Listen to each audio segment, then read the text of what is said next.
هل تعاني من حرقة المعدة أو الحموضة الزائدة وتبحث عن حلول سريعة بعيدة عن تناول الأدوية؟ إليك عادات بسيطة تساعدك على محاربة حرقة المعدة.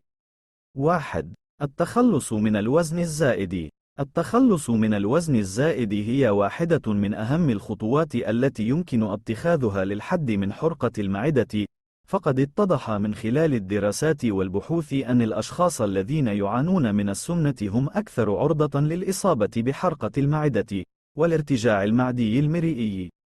النوم على الجانب الأيسر. هل سبق ولاحظت أن النوم بشكل مسطح على ظهرك يصاحبه عادة الإصابة بحرقة المعدة؟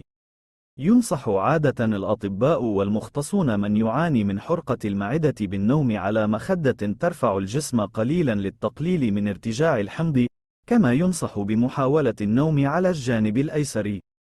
4. مضغ العلكة. مضغ العلكة الخالية من السكر يزيد من تدفق اللعاب في الفم، مما يخفف من الحموضة وبالتالي يقلل من الإحساس بحرقة المعدة.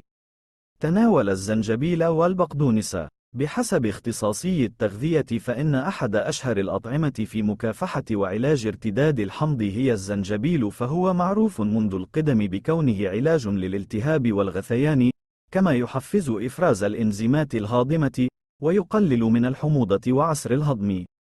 بعد أن تعرفنا على عادات بسيطة تساعدك على محاربة حرقة المعدة، إليكم بعض النصائح التي سوف تساعدك في الوقاية من حرقة المعدة في معظم الأحيان.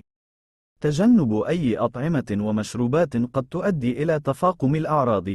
ارتداء ملابس فضفاضة حول منطقة الخصر.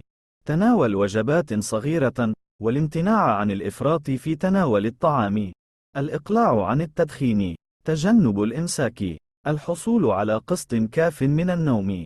تقليل التوتر. عدم الاستلقاء قبل مرور فترة 3 ساعات من بعد الأكل.